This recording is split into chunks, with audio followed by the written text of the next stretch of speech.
Okay. And where is it? What happened? Where'd it go? Where'd it go? What? Where'd it go?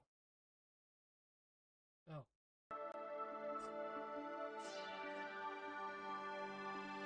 Hey guys, welcome to the Liberal Hive Mind, a channel solely focused on exposing the abundant hypocrisy of the left.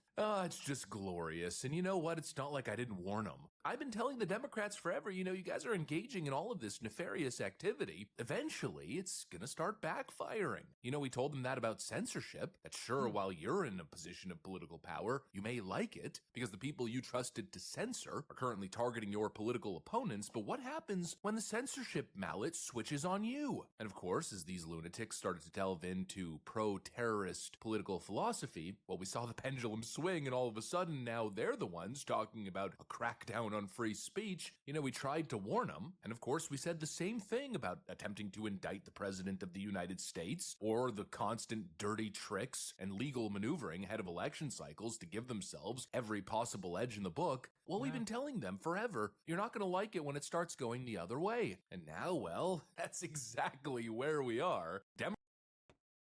I agree. Look, the shit that's happening in Texas, I think needs to happen, but I don't agree with it. But the left party has been overrun by complete anti-American ideals, and it's not acceptable to have that. I'm sorry, but it's just not. That's why I don't call the left. I call them woke retards, because that's what they are. I'm a central, I'm in pretty much in the middle, but I'm left-leaning in my policy. I like socialism. I think that is inevitable. We need socialism at some point. I think we need a little bit of extra socialism now. And I believe that socialism will be one of the main things the world is run off in the future when AI and robots take over. Not in like a Terminator takeover way, but like when you can't just have a factory job because robots have them. When you can't just be a delivery driver because robots are doing it. When you can't even be a hostess of a hotel or even restaurant because an AI is gonna take over. Like, when more and more of these jobs are lost, socialism needs to be a thing, or else the main population needs to be killed. Which is the idea, in my opinion, what the elites want. The elites don't want any of us. They want themselves. They want us to be puppets for them to control. Democrats are staring down the barrel of the gun that they created, and now, well, it just got 10 times worse as the president is leading 3 charges, which all 3 of which can lead to massive gain of seats for the GOP when it comes to the split of the House floor. We're talking potential utter devastation for the Democrats and their electoral dreams, a shift that could possibly wipe out over 30 Democrat House seats. And no, that is not an exaggeration. Well, is it likely that we get that max result? Maybe not, but while we might not see the 30+ seat shift, we're certainly gonna see something as the effect is compounding here. Let me show you guys exactly what's going on. We got some stuff to get into, so let's roll the tape. All right, folks. So while this is big news, I gotta tell you, of course, I'm not surprised. We've been talking about this, especially over the last couple of weeks. Democrats are talking about an unfair balance of seats in the House, yada, yada, yada, but they have no right to engage in that kind of rhetoric when they're the ones who have totally skewed the census data. And now, well, the Trump administration wants to do something about it. President Trump just posted this on Truth Social. Quote, "I have instructed our Department of Commerce to immediately begin work on a new and highly accurate census based on modern-day facts and figures, and more importantly, using the results and information gained from the presidential election of 2024, people who are in our country illegally will not be counted in the census. Thank you for your attention to this matter." And so basically, Trump is calling for a very rare mid-decade census that would exclude illegal migrants and completely change the population balance, which, as we understand right now, based on the analysis, could cost the Democrats anywhere from 20 to 30 House seats. At least that's what Stephen Miller is telling us. Democrats have gerrymandered the vote beyond recognition to try to maintain their advantage in the House elections. On top of that, let's not forget, Democrats rigged the 2020 census by including illegal aliens. Remember, they sued Donald Trump. They sued the administration. They fought tooth and nail to include illegal aliens in the census. 20 to 30. There's no reason. The only reason you'd want to do that is if it's going to help you. And in my opinion, it shouldn't be counted at all because they aren't citizens. Hell, you shouldn't even put the immigrants that are legally here in the census because they can't vote. They shouldn't matter whatsoever. At all. They should not matter at all. Bro, my parents are still fucking green card. Actually, no, my mom's not anymore. But her boyfriend is. He's a green card holder now. So, like, he shouldn't be fucking counted whatsoever. My mom should. She can vote.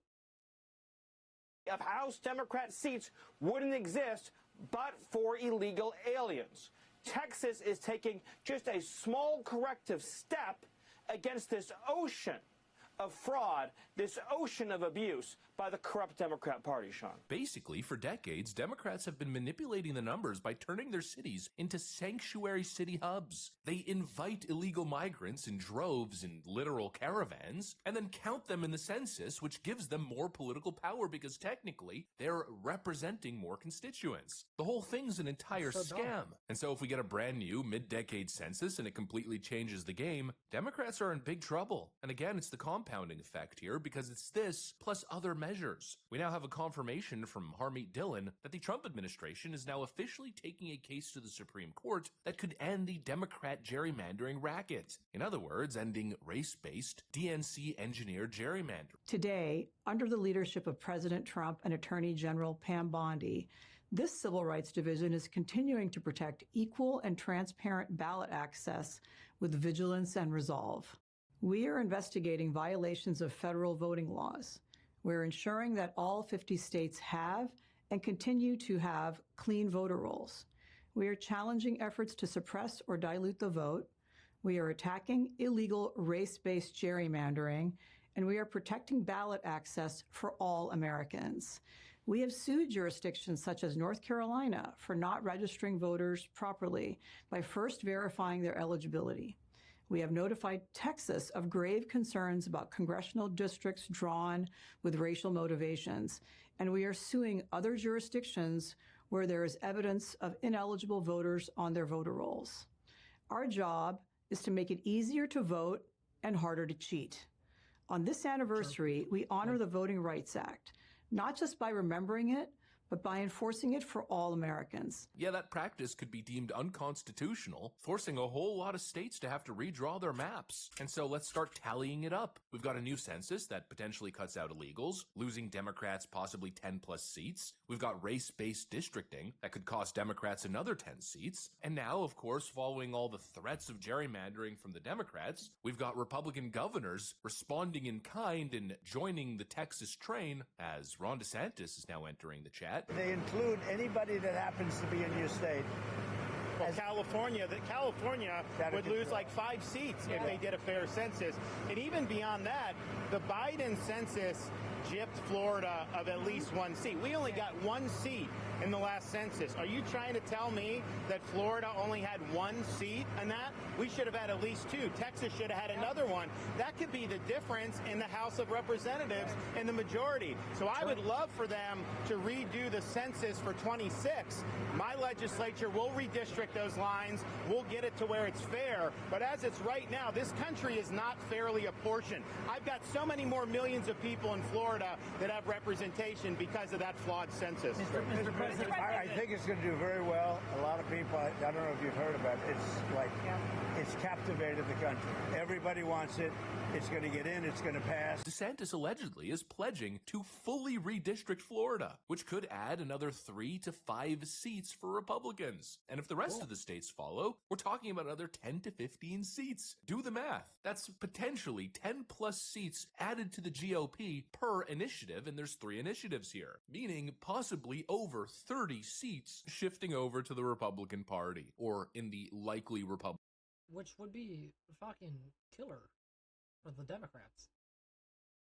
Republican Like, call. it will, like, completely change everything. It'll make it a lot easier for the Republicans to win. Oh, Nancy Pelosi's looking like a freaking tomato right now, I'll tell you that much. I know James Carville certainly is. He's now saying that the Democrats' only shot is to win in 2028, to take the House, to win the Senate, and to give statehood to Puerto Rico and D.C. The Democrats win the presidency, the Senate, and the House in 2028, which is not impossible. I don't know if you say likely or possible. I don't know what word you know, but it's certainly not impossible. They are just going to have to unilaterally add Puerto Rico and the District of Columbia states. That's it. Puerto Rico doesn't want to be a state. If not, they would be. Like, there's a lot of people in Puerto Rico that do not want Puerto Rico to be a fucking state. A state of America. I think they should be. But not without them, like, getting a little bit more, they need to be worked first. Like, we need American politicians to go over there and, like, try and fix shit up. Because there's a lot of third world shit going on over there. They lose power every now and then. Like, they not in all places, obviously, but, like, it's a third world, maybe a second world country. It needs to be fixed before it's added to the states. If that's a thing they want to do. But obviously, they're not going to try and fix anything. They're just going to add it as if it's all fine and good and dandy. They're going to have to, the Congress does give, the Constitution gives Congress power over federal elections. I don't think they can redistrict, but there are things they go do. They're going to have to do it. They're just going to have to do it. And they may have to expand the court to 13 members. In other words, Republicans are catching up to our games and now engaging in the same kind of behavior, and so we need to up the ante and engage in even worse, more undemocratic actions. I mean, pathetic, just absolutely pathetic. And what's funny is knowing their track record, knowing their behavior, and then sitting here listening to them lecture us as if Donald Trump's the bad guy. And this is just one of so many examples. Orange man bad, orange man bad, orange man bad, orange man bad. Of how the Trump White House, the political arm, and the Trump Republican Party is just so brazen in their attempt. There's no hiding it. This is what we're doing. This is what we're attempting to do, which is, as now we've been talking about for a couple of weeks, rig the system. Yeah, I would certainly call this a James Blair special. Yeah. He's the deputy chief of staff. He runs political. He does legislative affairs. I mean, now they all do everything, right? Yeah.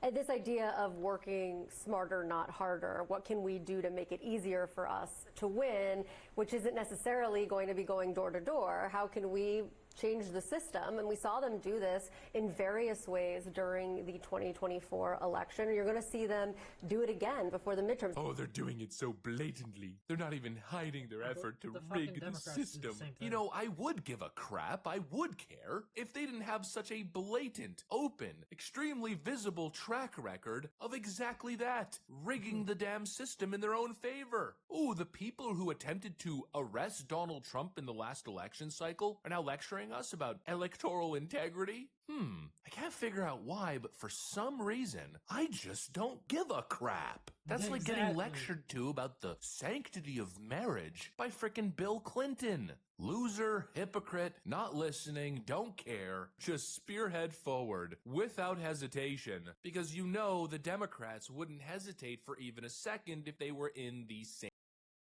position. Thank you very much for your attention. Yeah, that is all.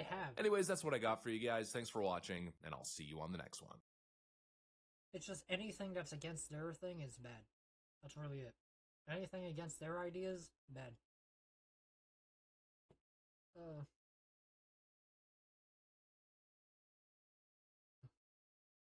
Actually seems like a pretty good video to watch.